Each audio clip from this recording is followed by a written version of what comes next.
Hello and welcome to Imminent Domains, conversations at the crossroads of art, ecology, and the body. This is the Imminent Domains podcast, a companion to Imminent Domains, Reckoning with the Anthropocene, an essay collection by myself, Alessandra, out with Book Hug Press. And today, my guest is Moe Clark. Welcome, Moe. Tansei, hello. It is such a joy to have you here. And I want to just start by locating myself where I am in this moment. I am on land that has been a meeting place since time immemorial, a place known as Toronto, Toronto, and this is the traditional territory of many people, including the Anishinaabe, the Chippewa, the Haudenosaunee, the Wendat peoples, the Mississaugas of the Credit, and it is part of the Dish with One Spoon Wampum Treaty. And as we're meeting here today, in this moment, I'm thinking about the spirit of friendship and connection and relationship that's been held by that treaty and by the people who have been here since time immemorial for so long. I'm holding a lot of humility and gratitude and thinking about the complexity of relationship and hoping to bring myself to this moment, to this conversation in the spirit of so many people who have been here for so long. And I'm so grateful to be here with you. So welcome. Thank you for joining me. It's such a great moment to come together. And I'm just thinking about where I am as well, on the unceded ancestral lands of the Ganyengehaga, people of the Eastern Door, the Mohawk people in Jojage, otherwise known as Montreal or Munyang by the Anishinaabe, and thinking about this beautiful kind of sunlight that we have today. We've had almost a full week of snow, kind of nonstop, that beautiful cold white blanket that covers the land at this time of year. And just feeling grateful for fresh air, for the sound of birds, and for different ways of moving through and on and in the snow in this time of year. What it takes us to arrive these days is an interesting kind of piece. Lots of layers and lots of fur. Yes, that's so true. It brings to mind, I live very close to a ravine where the coyotes have recently returned to, even though I'm in really central Toronto, and it's currently their mating season. And so they've really been leaving that ravine, and their coats are so thick and huge right now. And just the other day, a coyote just walked straight down my street, right in front of my house, just headed to this little parkette down the street. I grew up in this neighborhood and was born in a house just down the street. So I have a sense of like the change and the shift and the rewilding that indicates. And just your mention of that fur made me think of these like thick-furred coyotes that are seeking out further and further into this city and mating and finding each other in these tiny parks nearby. Gorgeous. Wow, I love that. Yeah, we don't see many coyotes in Jojage, but where I'm from, originally in Treaty 7, Otosquanik, coyotes, deer, eagle, geese, all sorts of other birds, waterfowl, wood ducks, frequent the urban parks and all along the waterway, the river riverway. And so it's interesting to maybe see an occasional raccoon or massive chubby gray squirrel in Montreal. Those are like our urban kin of the four-legged variety. But it's still beautiful when I do, every now and then on the mountain, maybe see like a hawk or an owl or fox. Yeah, we've got some fox. Yeah. Beautiful. I wanted to speak a little bit to your work as we arrive here as well. I'm also going to invite you to speak to it, but just so people who are listening and watching can know a little bit about the depth and wealth of experience that you bring to this moment. Moe Clark is a two-spirit singing thunderbird.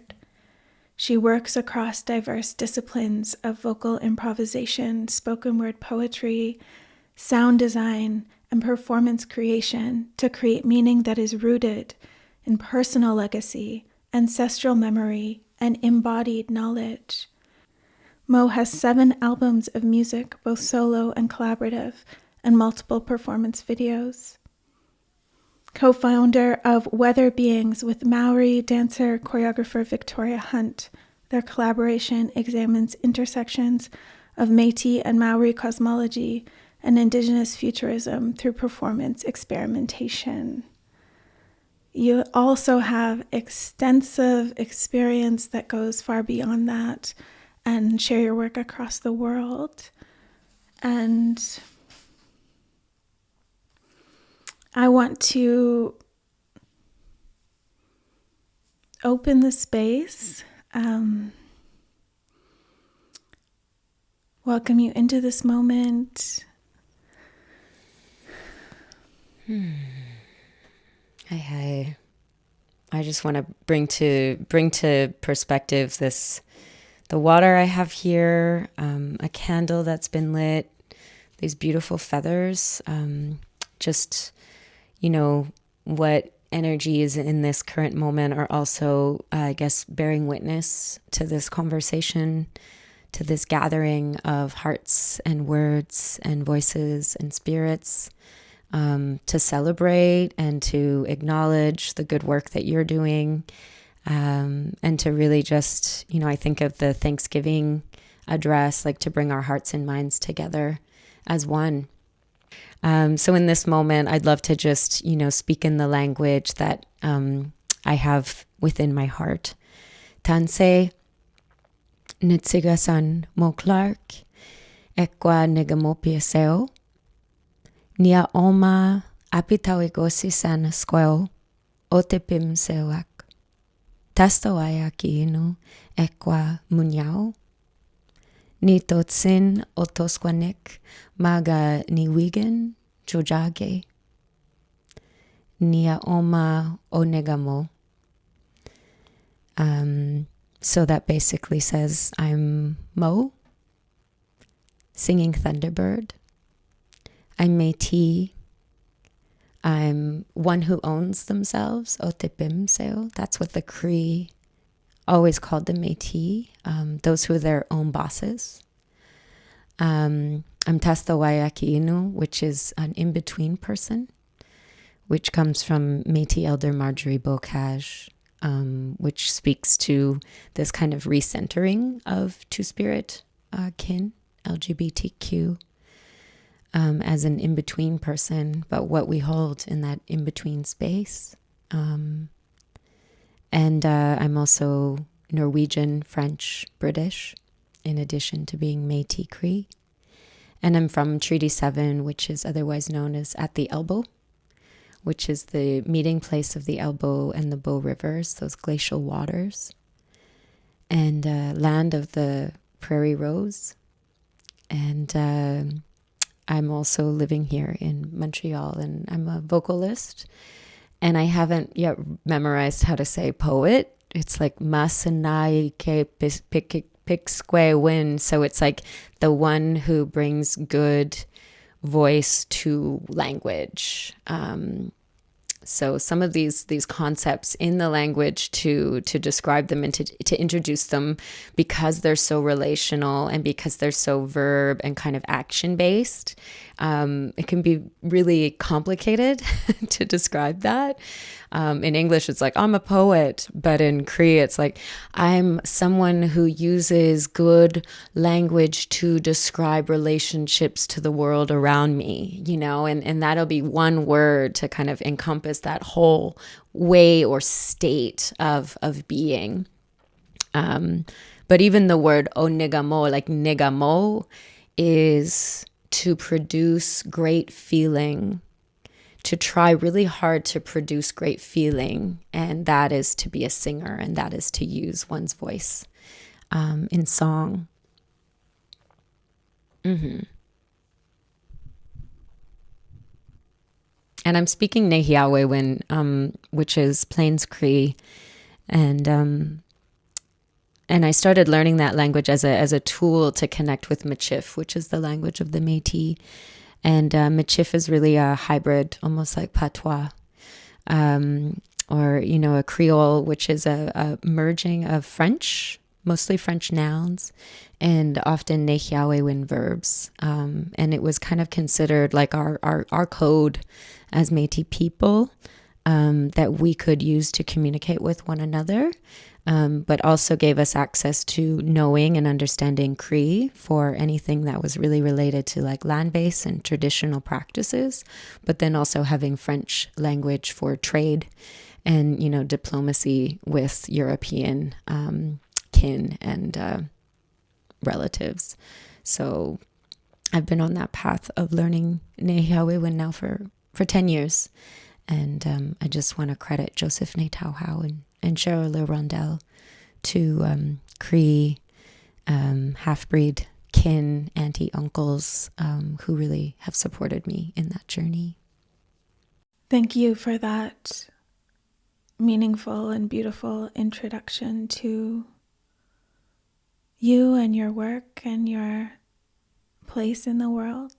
And I know that you've also shared and said that song is your first language. And as we enter into this conversation about art and ecology and possibility and the body, I would love if you would share more about that, and in any way that feels right in this moment. I know that could be through story, that could be through song, whatever feels like the way into that conversation, which really opened up for me my way of thinking about language itself. Beautiful. I want to preface by saying that, like, for all the shy ones, timid ones, maybe out there, who maybe don't have like such a facility with language, I was very shy and very timid as a young one. And so I really feel like my way of building relationship with the world around me and within me was really through song, through humming, through vibrating my body as a way, I think, of like self-soothing. And I think of, oh my gosh, what's his name? In my grandmother's hands, Resma Menakem, and some of his somatic practices, and one of the chapters of his book, which basically speaks about his grandmother who grew up in the cotton fields, and when as a grandmother, he remembers her rocking him on her lap, and the humming and the singing, and I think for me, song in that way, it's both a way to kind of ease through and move through whatever I carry in my body that feels unsettled, that feels uneasy or uncomfortable. It's sort of a way to kind of move through and breathe through and even resonate through those moments. But I think more and more these days from a perspective that is very much in relationship with Aski, with Gagawi no Aski, with earth, how we also need to sing to the land, with the land, and with all of Wagutawin, like the kinship that lives, grows, swims, flies, climbs, crawls, flowers in these lands that we are inhabiting as relatives and in relationship to. And it's funny because they're street cleaning outside. So there's like this like chaotic siren happening as I'm talking about this notion of, vibrating and resonating with the land.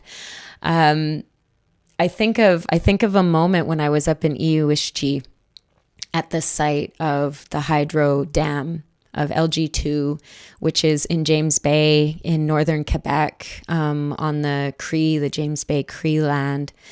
And, the history of that process is really intense and really lacks justice, cultural, environmental, political justice for the Cree people.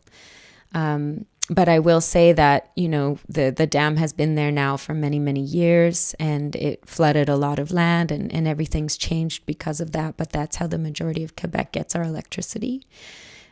So I even like to acknowledge, that as we're plugged into these computers and in these digital spheres, that like this is actually very land-based. This is water-based, because that currency that's coming to, give us this capacity is coming from those hydro dams. But I was up there teaching a few years ago in 2017, and it was winter. And we were at the dam because I wanted to go visit and wanted to sing to those frozen waters and to that land and that space. And so I had my drum. And as I was singing, a group of caribou, a little small herd of caribou started walking across the frozen land, the frozen hydro dam, that water. And it was just a moment for me of deep resonance and deep call and response. I think that through song, it's a different way of connection and a different way of calling in and calling on those energies and those spirits and those ways of writing our relationships. And a similar occurrence happened when I was in Chile, in Atacama, in the Alto Plano, like up in the high kind of elevations. And we were at the edge of an oasis, a beautiful oasis. And we were there with the Likanantai, the Atacamanian Indigenous people. And we had just finished doing some water testing, water samples, to check the waters and the biological, kind of aliveness of these waters, to also prevent the lithium extraction and the mining. And we finished, and I just had this urge to grab my rattle and to sing a song. And it was just very gentle, and it wasn't like, hey, everybody be quiet, I'm going to sing now. It was just like, this is the moment that is coming into my presence. And I started rattling, and I started singing this song. And it's a song that is an offering, and it's sung as offering to the land. And basically, says in its essence, I'm not here to disturb. I know I'm a guest. I'm here to just kind of tie things together for love of this good life and to sing a song for the land. And as I started singing this, two vicuñas, which are like a type of llama or alpaca, started walking in the distance on the other side of the oasis. And as the song finished, they just kind of scurried off and they went on their way. But to me, the kind of the resonance or the kind of the signature of that moment felt like it was part of this larger kind of cyclical kind of cycle, returning to singing and making these offerings of song to these lands that are being impacted by industry, by ignorance, by overtaking, capitalism, by whatever else. And they're in this very vulnerable place, but the way that the animals and the lands will still receive and are open to receiving when we are open to receiving what that land also is singing to and through us as visitors, as guests. So I guess I say that as a way of just kind of returning to this idea of song as my first language, that to me, song is such an embodied practice that how could it not be everyone's first language in a way? And depending how we actually look at what song is, crying, preening, or what's the word when you're weeping, you're Keening. Yeah. Preening, keening, like that as as a practice of song, wailing as a practice of song, like any of these, practices that I think are kind of resurgent right now, but have been in our cultural lineages and been in our processes for, so many generations, that they are land-based practices because they require the vibration of the body in order for them to be activated.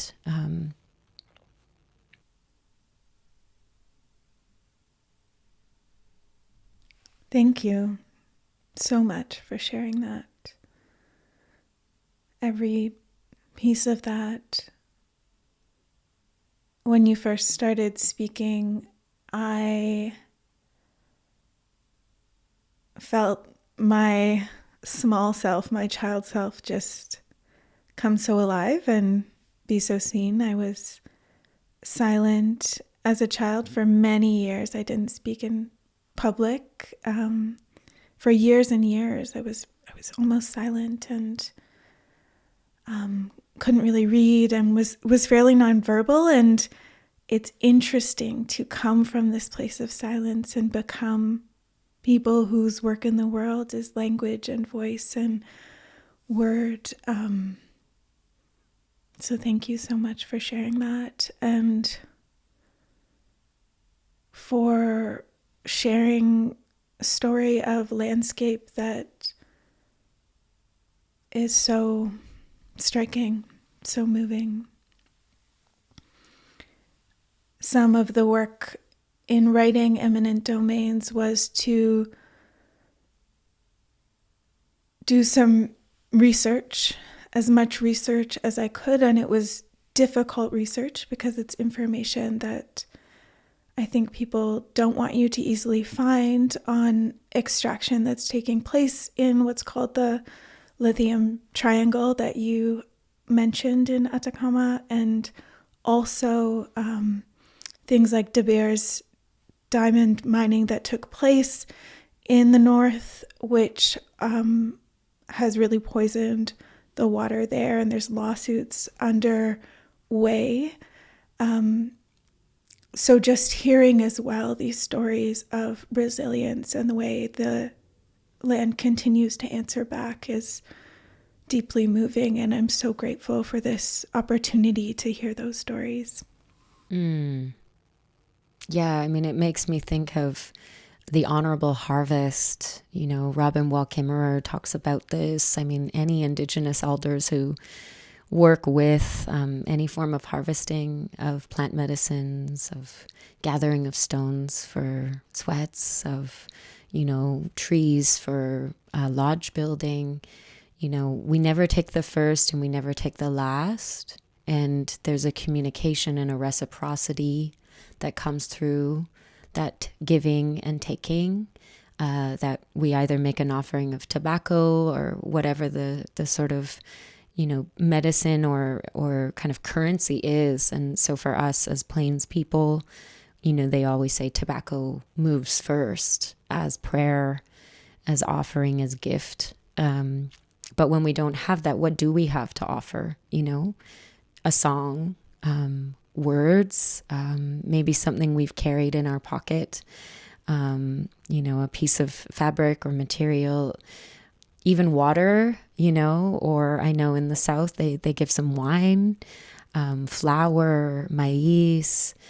So it's interesting to think that in these extractivist processes, and you talk about mining, it's like, what is being given to these lands in return for that taking, and that process is not integrated, and it's not part of it. So instead, and you speak about it in your book, it's like the mountain eats men.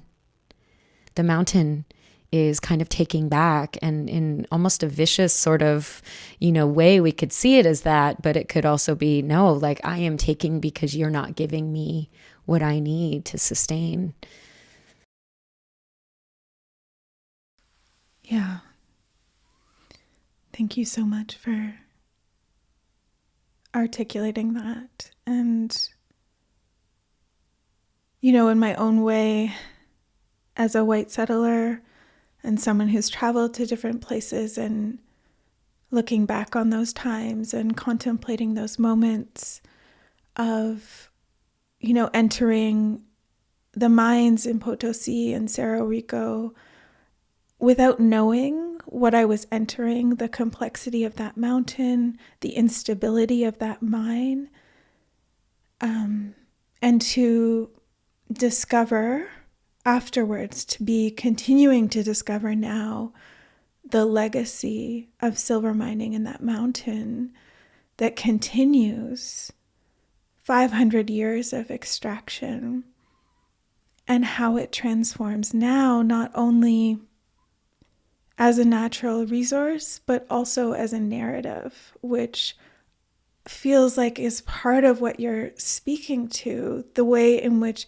narrative is also part of what becomes extraction. And when I think of the lithium triangle and lithium in particular, it is being extracted for so-called sustainable energy development, right? So this is something that becomes really spoken about in like green energy and sustainable resource, but it's not a sustainable resource. It's a finite material in one of the driest places on earth, which is where primarily Indigenous communities live and where their way of life is being dramatically impacted, until the only way of life left is to go mine in a mountain like Cerro Rico, which is highly, highly dangerous. And our narrative continues to be, sustainable mining, sustainable energy. And so it's really on my mind. Everything you're sharing is really deepening my thinking on that. Is there anything else you would like to say to that as someone who was just there, really? Well, it's interesting because it's like sustainability, I think, needs to be, I just keep thinking of slowing down and slowness. And the deep healing that is required in order for us to trust and to feel safe in slowing down. And I think of Akamemon, and I'm not saying this quite right, but it's perseverance, and Sipi Tamuin, which is patience. But Sipi is river, and so there's a fluidity, and there's an aliveness to these practices. In Atacama, we got to meet with an incredible water protector, Karen Lusa, who is Atacamanian, Likanantai, and her work has really been about pushing back and resisting a lot of the industry and a lot of the really brutal extractivism and the processes that really pull from the underground aquifers and the very little water that they have in those deserts. But the violence that is enacted upon her territory, the animals that she takes care of, and the kind of threat that she is under as someone with a voice in those lands is, it's to me, it's really reflective of a lot of the lack of policies and safety and protection of land and water defenders in the South, which I'd say is a little bit different than here in the North, but there's still a lot of blatant and brutal violence and arrests and charging and, just getting through the legalities of protecting that which is your ancestral land, ancestral waters. I think of Wet'suwet'en. I think of Ganasatake. But I bring up these people because it's like when we can actually move into a place of interacting in relationship with the people who are being impacted, the animals, the traditions, the practices that are being impacted, that human connection, it's like it sparks something that causes us to slow down. And it makes me think of the elder who we also connected with, Doña Sonia, who's a beautiful Likanantai elder, and her wish was to go and to record the heartbeat of El Tatio. And El Tatio is the thermal geyser that flows from under the land and out onto the land, and it spills across the land. And, that's why there's so much lithium, because there's such like salt and sulfuric, quantities of minerals and deposits in these lands. But these lands are so alive too. Like all of Chile is basically part of that ring of fire. Like it's all volcanic. And I just remember the day that we went there, and there was a tour group parked right over the geyser. And they had their table out, they had their music blaring, and they were eating lunch. And it was such a moment. They had moved these stones that were protecting that area. They'd moved the stones so that they could pull in. And instantly you could feel the pain, the rage, the anger that Doña Sonia was experiencing, and seeing this van parked in this space that was not theirs to park in. And we went over to them with Doña Sonia, and she expressed, these are my traditional lands. These are my relatives. El Tatio is my grandfather. These waters are my grandfather's tears. This isn't just a resource. This isn't just a tourist site. This is an ancestor. This is a relative, and you're sitting on his body. You're sitting on his face, basically. And they just said, well, we'll finish our lunch and we'll move on. But they didn't say, oh, we'll leave right away. Thank you for sharing with us.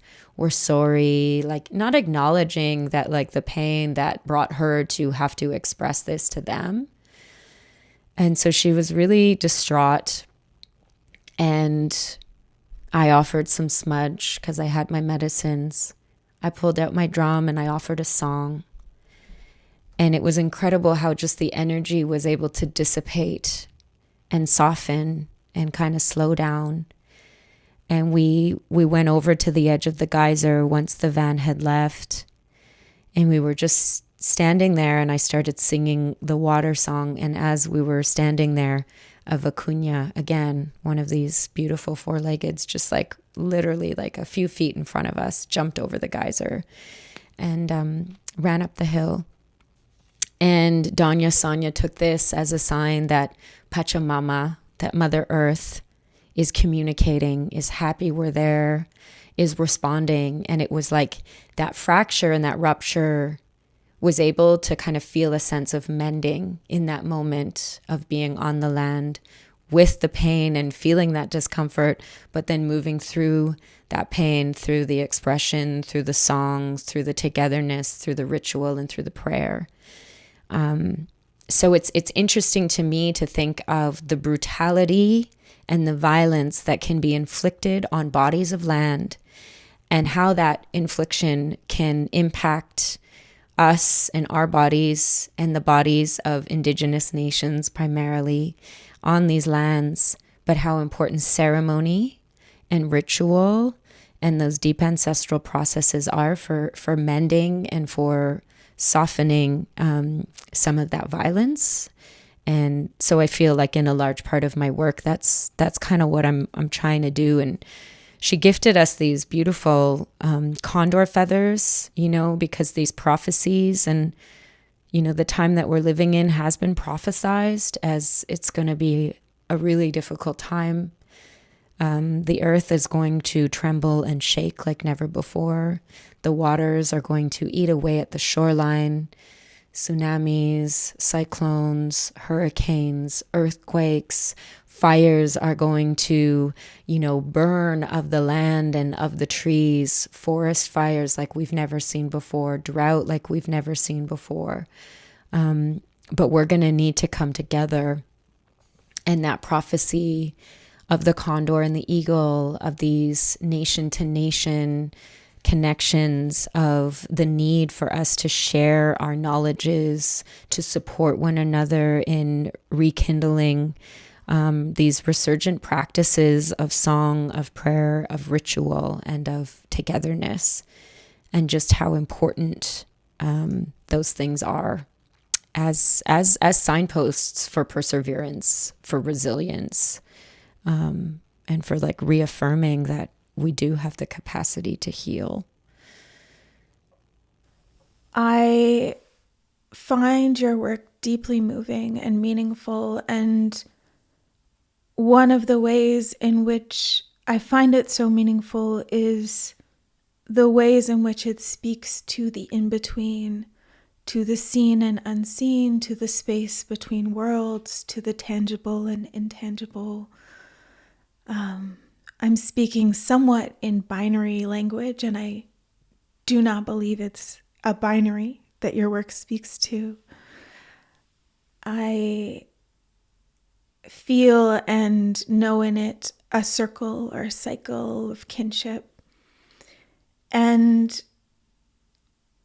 something that is beyond what might be called a manufactured world, or the ways we've constructed this world into dichotomies and binaries. And, in Imminent Domains, the subtitle being Reckoning with the Anthropocene, I'm really navigating, challenging, thinking about the language we're giving to this world. The term Anthropocene is what's being used to characterize this moment in time as a geological moment or era where the earth is mostly shaped by human impact on the planet. I am engaging with that term because it is the language we're using collectively. I really feel like we are not just solo impacting this planet without a response from the earth. We are in relationship and not the ones with ultimate agency, or, we're really the smaller players. And even as I say that, I would also contradict my own use of we, because there's a real difference between people living throughout the world in the ways we're impacting ecological change and the earth, and the way we're impacted by it. And someone like me as a white settler is having a very different impact and a very different experience of the climate crisis already, and likely will as time goes on.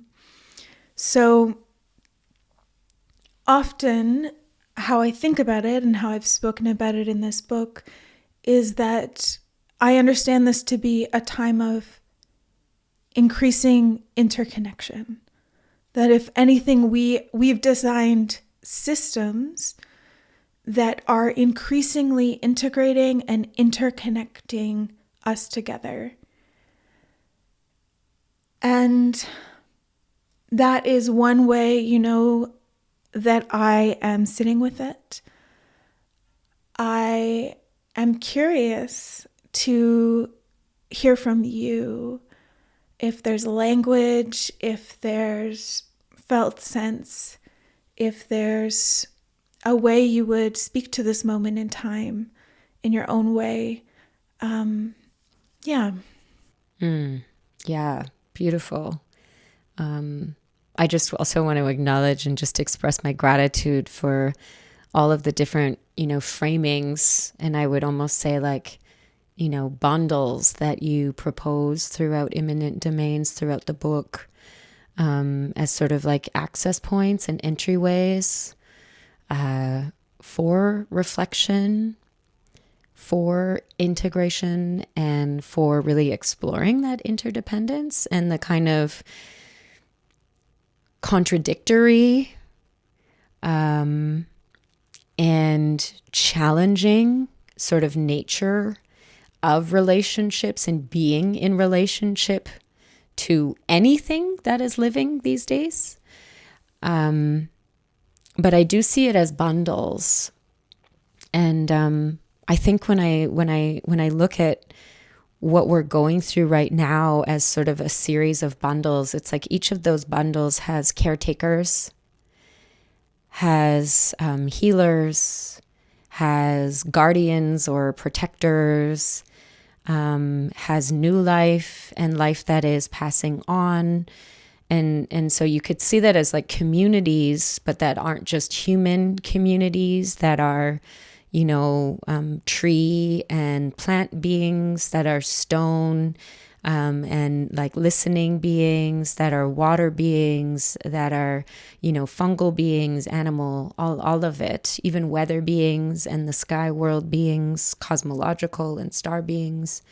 I think there's always a prayer or a hope for me that the more I'm decolonizing my view and perspective and relationship to the world around me, the more that I'm entering into a state of deep listening. And that deep listening can bring about more of an acknowledgement of Wagutowin. And Wagutowin is a Cree term that speaks about kinship. And it is kinship beyond just our nuclear family, beyond just our two-legged existence, beyond just like, the kind of heteropatriarchal, Judeo-Christian kind of notion of like, there's the mother, the father, and the child, and that's who you have to rely on and depend on for everything that you need. And so it's that sort of scarcity of care that creates the need for these really intense extractivist processes that are often mindless, careless, because there isn't that notion of taking care of one another and of reciprocity and of right relation. So Wagutowin is sort of a way to say interdependence. And Wagutowin, I think, is also the sort of antidote for the great unraveling that we're experiencing,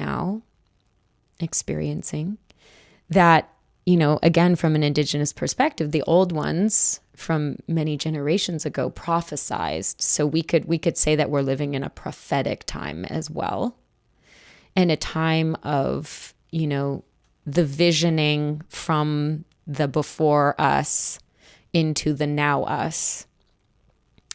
But as I say that, I'm also thinking of a non-linearity, and we often think of our ancestors as being these things that exist in the behind, like we look back at them or we feel them kind of, supporting us from that space. But I see it as a circle.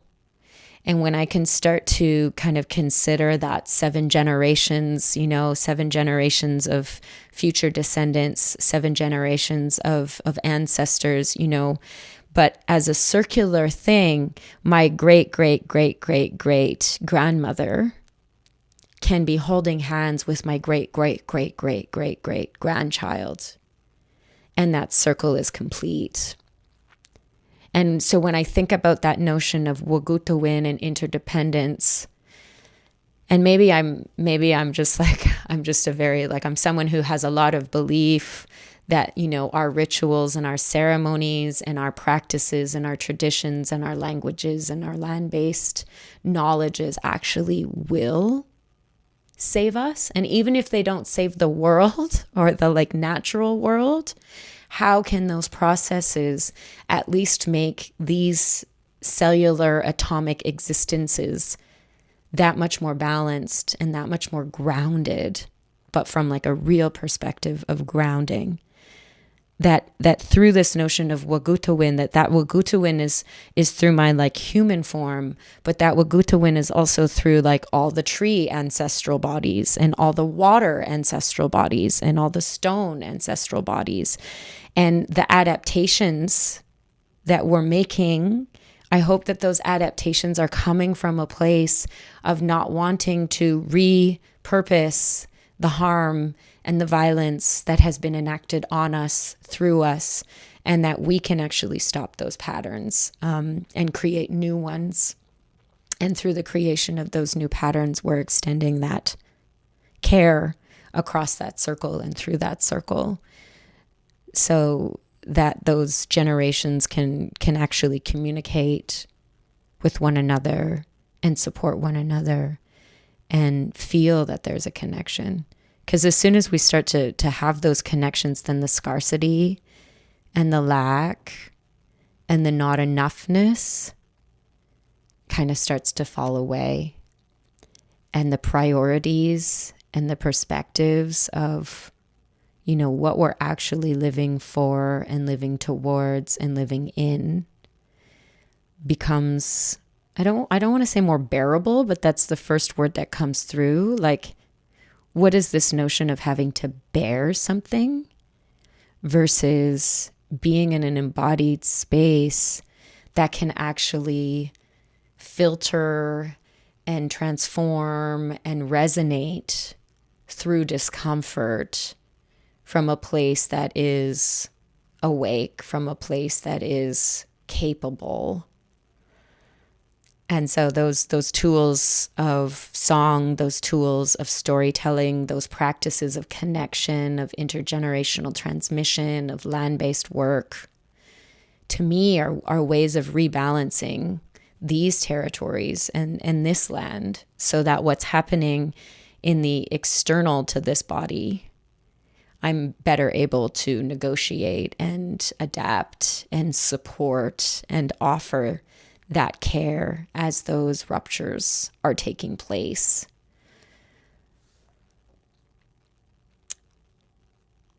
I don't know if that made any sense, but there's so many, I think there's so many layers there, and there's so much I could say. Anthropocene, I mean, whatever. Like, when I first heard the word, I just thought it sounded like plasticine.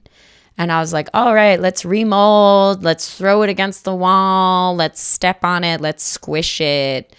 I mean, these Western concepts and notions, they're so self-centered and they're so human-centered. And just the very fact that people can talk about this moment as anthro, like that it's all human, I'm just like, get out of here. Like, yes, we're making a shitty impact, but like there's so much, I don't know, it's just so much bigger than that. But we also have to feel empowered to make a change. So it's like how to explore humility from a place of like, we are pitiful little two-leggeds, you know, who are messing with the world, but we also have the resources, the collective care, the tools, the prayers, and the rituals to do better. One thing at the heart of this book, this question, and so I'll bring it to you because I think this question may have a different answer for each person, may mean something different to each person, is this idea of turning toward the fire. And in the culture I grew up in, many of us, all we've really been taught is to turn away from a burning fire, unless we're trained, unless we have these special skills, this special equipment, that we leave emergencies for someone else, that we leave a burning fire for someone else. And fire itself is a different cultural experience, meaning for many different people. And I wanted to ask you this phrase, turning toward the fire, what that brings to you. What does it mean to you to turn towards the fire? It's so funny because, ishkoteo is how we say fire. Ishkoteo. And as a sound, it's represented by like an upward moving triangle in our syllabics, in our spirit markers, in the first visual depiction of the language. And is like it's an activation, and it's that which activates life, breath, creativity, inspiration. So ishkoteo as like a word is an activator. And I mean, I think for us, fire as a metaphor too is such a sacred concept. So it's interesting to consider fire as a metaphor for catastrophe or, chaos or whatever. Like the fire that is uncontrolled becomes that. But, for us, it's like, oh, well, we always have fire at ceremony, and the fire is that which nourishes and heats up the grandfather stones that we bring into the lodge. And the fire is that which brings the light and supports the sort of ongoing fasting and keeps us safe and protects us from, negative energies or spirits or, and there's fire keepers, and there's tending to the fire, and there's feasting, and there's feeding the fire with tobacco and medicines and prayers, and the lighting of the fire with a match and not with gasoline because it's more earth-based, and you never blow out a candle because you don't want to blow out that fire's life force. You gently put that candle out. So I think it kind of makes me think of what gives us the capacity to receive the heat of fire, and what tools do we have to differentiate or to discern what is safe and what is too much, and to know what to do when it is too much, and to have community and to have collectivity and to have those frames of, abundant care and support systems in place that help us to contain, or that help us to, like your reference, the digging of a, trench, or digging, like get the shovel and dig around that fire to prevent that fire from moving too far. So how do we isolate catastrophe, and how do we come together to kind of, again, that holding of the hands, the connecting of the circle around that fire, that we can't just face it from one side, that we have to understand, and we really have to kind of encompass the wholeness of the fire, the wholeness of the flame. We have to block the wind, that it's not just about what we're putting onto the fire, it's what we're preventing from entering that space and from getting closer to that fire. So, I mean, I think for me, it always comes back to ceremony, because I feel like ceremonies are some of our most powerful technologies that came out of the deepest, most creative form of survival. And I feel like with our mamatowisowin, like our imaginations, with our wichitowin, like our togetherness and our collaboration, with that sense of wagutowin and sagitowin, with that like love for one another and for the land, it's those ceremonial ways and that notion of we are pitiful and powerful when we are together that is going to help us circle those fires and have the tools to be able to deal with, to be able to calm, to be able to maintain the fire. Because I think that like there is a maintenance of the fire too. Like it can't get too big, but it also can't get too small. And it makes me think of a Yupik storyteller who shared this teaching from one of his elders way back in the day at a storytelling gathering that I was at. And basically his prophecy was, you know, our fires always existed on the earth and on the ground. And they were our points of gathering, of exchange, of education, of policy making, of, you know, sharing all the gifts and all the tools and all the knowledge that we were going to need to then go out, hunt, do what we needed to do. And then we would always come back. So that the fire was that returning place, that home. And now our fires are up here, suggesting electricity, suggesting all these other, you know, creative means. But one day, our fires are going to return to being down here. And that is why we need to keep our stories alive.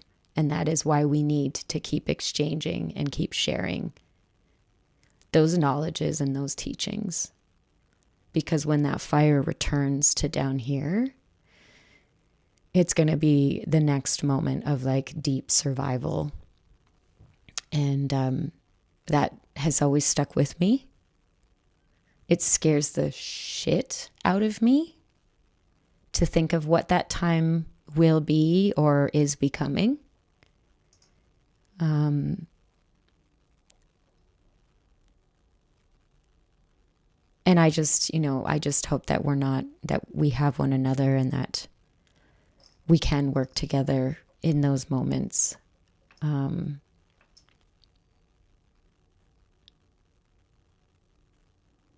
Because it's not going to be easy.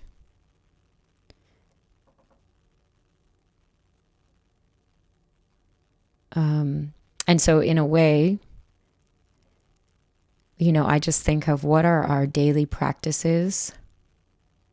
Like for me, I try my best to smudge every day, to go outside, to listen, to just be in better relationship day to day, in and outside of the work and the obligations and the responsibilities, to try to maintain as much as I can those relationships that uphold that sense of wagutawin and collective care. And to be as available as I can be to those relationships. Because those are the relationships that are going to help dig that trench and help maintain a healthy fire. Thank you. I feel that so deeply. And I feel pieces of that being here with you. We're celebrating 14 years of deep friendship and collaboration, creative collaboration, and being just in close family, chosen family, friendship. And it matters so much to have people who you connect with, who you care for, who care for you as you are, who you can grow with. And I'm so grateful for your presence in my life, for all of the wisdom and kindness and creativity you share with me, and for being here to have this conversation, for being a mentor to this podcast and to this project. I feel great inspiration from this conversation and a sense of contemplation that will continue on from here as this sinks into my bones. And before we close, I have one more question for you that I'm going to ask every person. And that's to ask, what do you think is possible? What world do you think is possible to exist between us?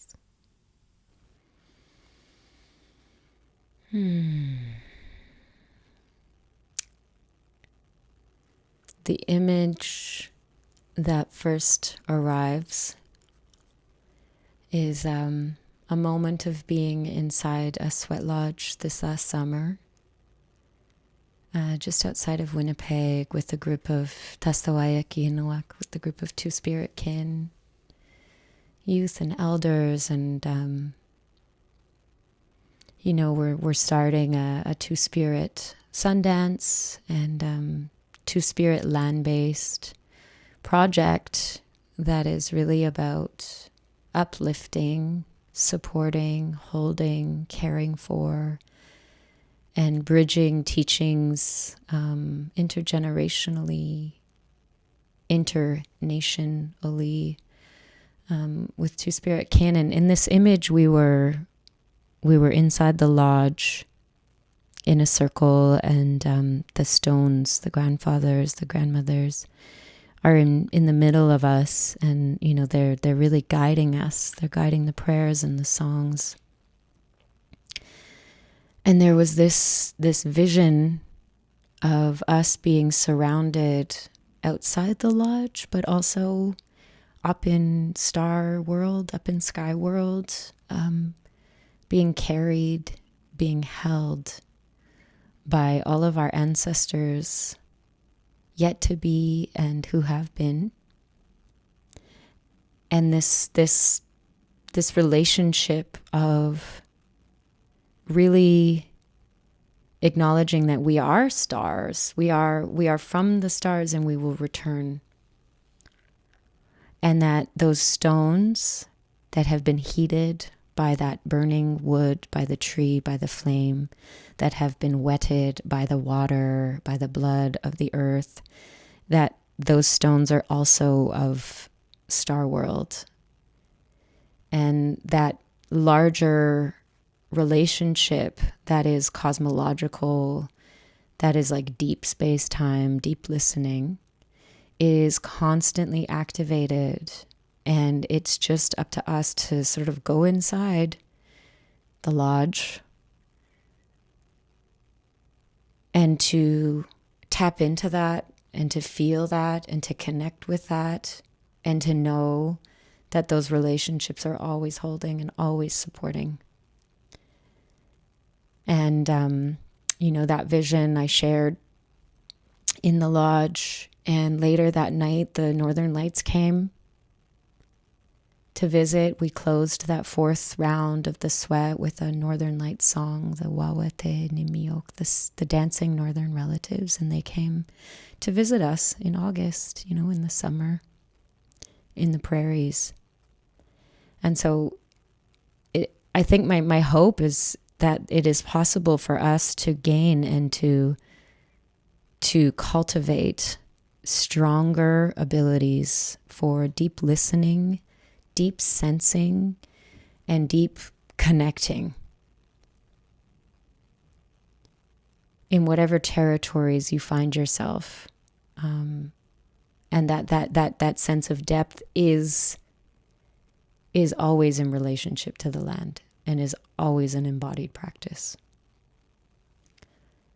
That's my hope, and that everybody will be included in that. Nobody will be left out. I know that in a lot of prayers, especially here in Mohawk territory, if there is anyone I have forgotten, if there is anything I have not named, please welcome and please include and please make sure that they get, noticed, fed, prayed for, loved, cared.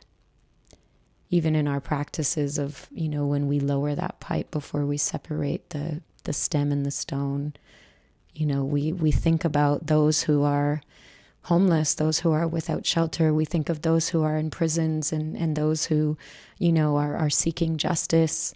We think of those who are in the hospital and those who are ill and physically need support.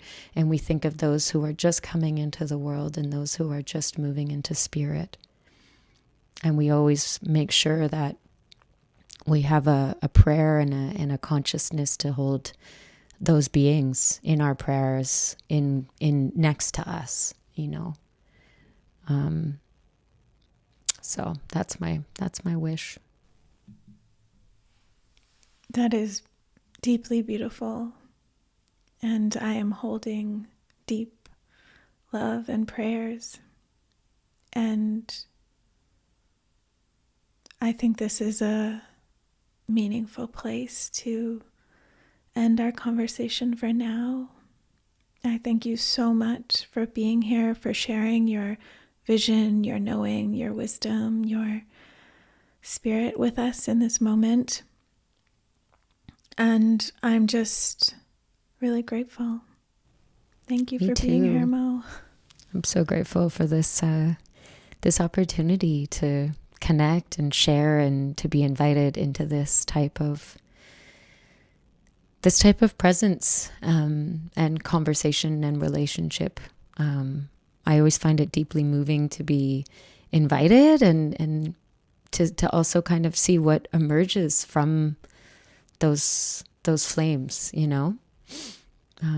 what becomes present today might not be as present tomorrow. So it's a marking of this particular moment in time. And I'm grateful to be able to have shared it with you and that it might live on and grow